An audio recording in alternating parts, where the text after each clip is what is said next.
हम्म स्वामी सुशील प्रसाद जी, इंदिरापुरम, गाजियाबाद ने पूछा है, स्वामी जी, क्या यह सत्य है कि यह संसार चार युगों अर्थात सतयुग, त्रेता युग, द्वापर युग और कलयुग के चक्र के अनुसार चलता है? और यदि हाँ, तो क्या वास्तव में वर्तमान में चल रहा कलयुग बहुत जल्दी ही इस सृष्टि का अंतिम युग सिद्ध होने वाला है? कृपया इनसे संबंधित समस्त सत्य का उद्घाटन करें। सुशील जी, एक बहुत ही ऐसे प्रश्न को आपने पूछा है जो शुरू से ही बहुत से लोगों के दिमाग में ये चलता है कि युग, जो हमारे शास्त्रों में कई जगह बताया है, पुरानी किताबों में, कि अस्तित्व, ये जो सृष्टि है ये चार युग में बंटता है। समय चार युग में।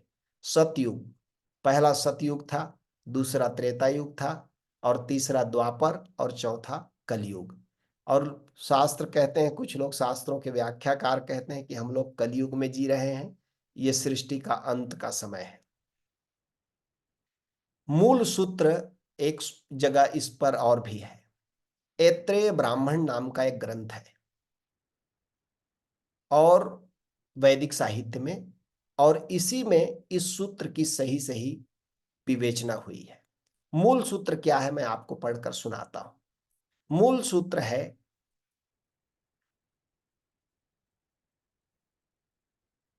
कलिः शयानो भवति, संजीहानस्तु द्वापरः, उत्तिष्ठम त्रेता भवति, कृतम संपद्यते चरन, चरैवेति चरैवेति।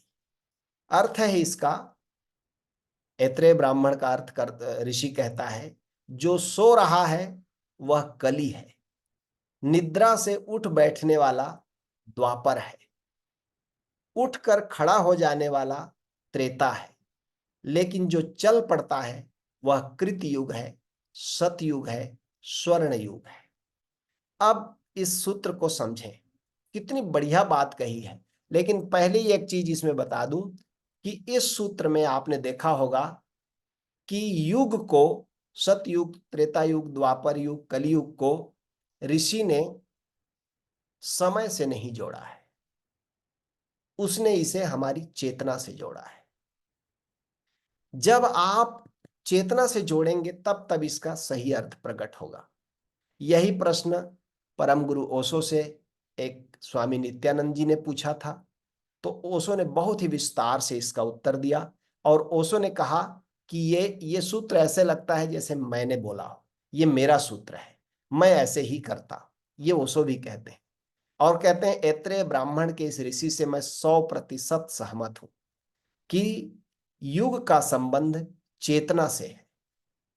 सतयुग, कृतयुग, त्रेता युग, द्वापर युग, ये सब चेतना के चरण है, हमारी चेतना के विकास के चरण है, समय से इसका कोई संबंध नहीं। और ओशो ने उस प्रवचन में खूब पुरानी धारणा का खिल्ली भी उड़ाया है। जो समय से जोड़ते हैं उनके लिए मजाक भी किया है, व्यंग भी किया है, कि आप देखोगे तो समय से जोड़ेंगे तो आप हास्यास्पद हो जाएंगे, ये हंसी का विषय बन जाएगा। लोग सोचते हैं कि सतयुग पहले था, तो ओशो ने उसका मजाक उड़ाते हुए कहा, कब था? मान लो तुम कहते हो वैदिक युग में सतयुग था, उपनिषद के युग में सतयुग था, तो ओशो ने उसमें मजाक उड़ाया कि तुम्हारे वेदों में देखो, वहां वेद के ऋषि और कह रहे हैं कि चोरी मत करना, झूठ मत बोलना। इसका क्या मतलब होता है? चोरी होती थी, झूठ बोला जाता था, तो फिर कैसा सतयुग हुआ?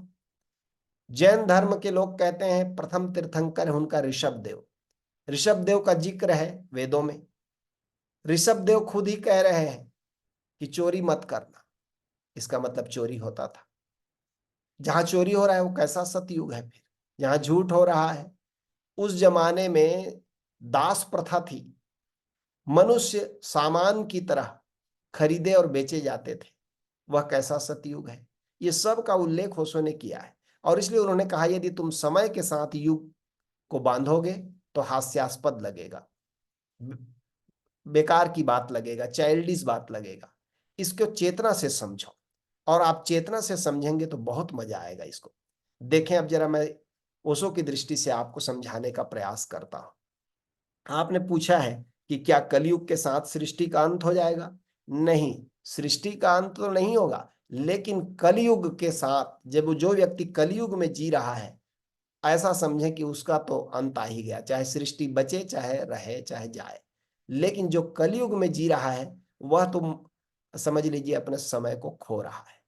क्लियर अर्थ है, देखिए, कहते हैं कलि शयानो भवति, चेतना के तल पर जो मूर्छित है, सोया है। कबीर कहते हैं कबीर सुखी संसार है, खावे और सोए।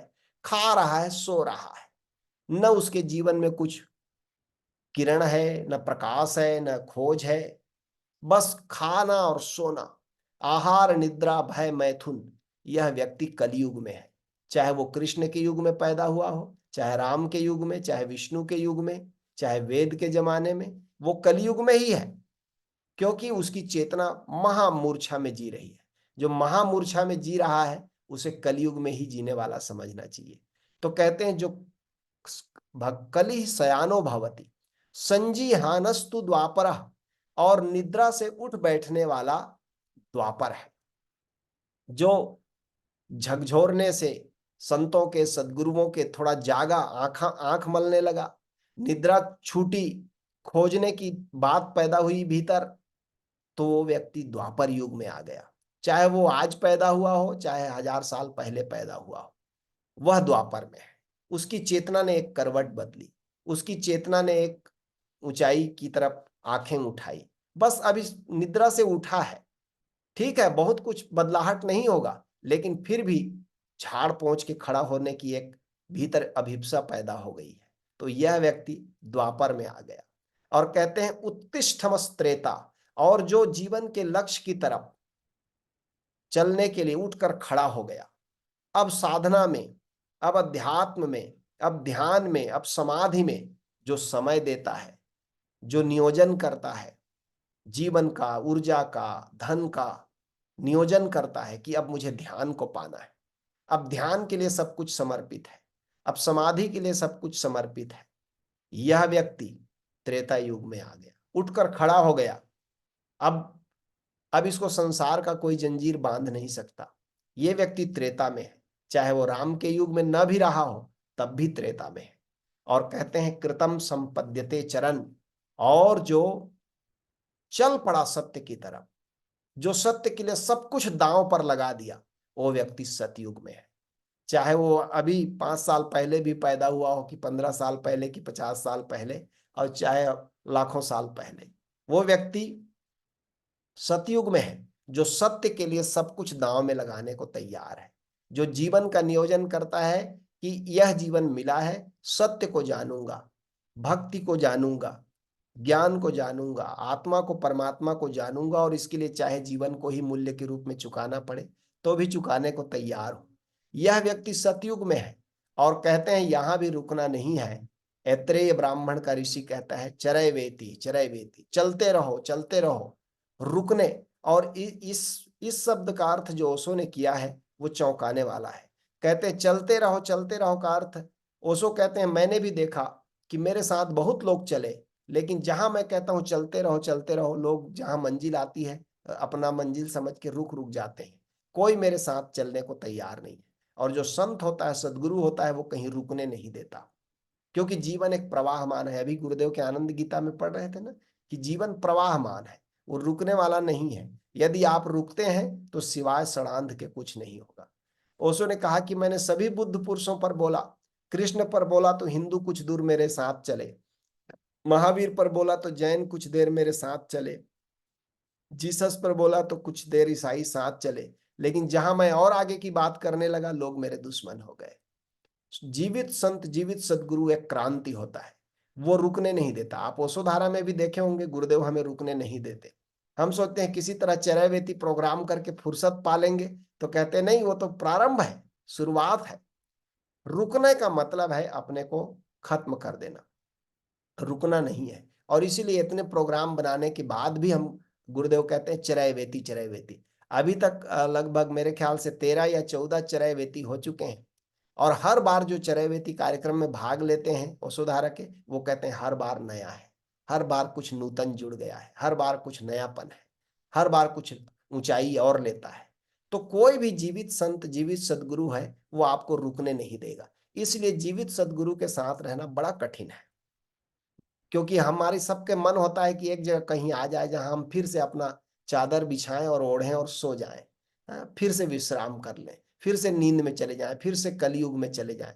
और जो गुरु होता है वो कलयुग में जाने नहीं देना चाहता। तो मैं ये बताऊंगा सुशील जी कि ये जो 4 युग के बारे में आपने पूछा, ये चेतना के चरण है, समय से इसका कोई रिश्ता नहीं है। समय तो सब दिन ऐसे ही गुजरा है, यही सूरज, यही चांद, यही सितारे ऐसे ही रहे हैं, करोड़ों वर्ष गुजर गए ऐसे ही हैं। कोई समय के अंत के साथ सृष्टि का अंत नहीं होगा।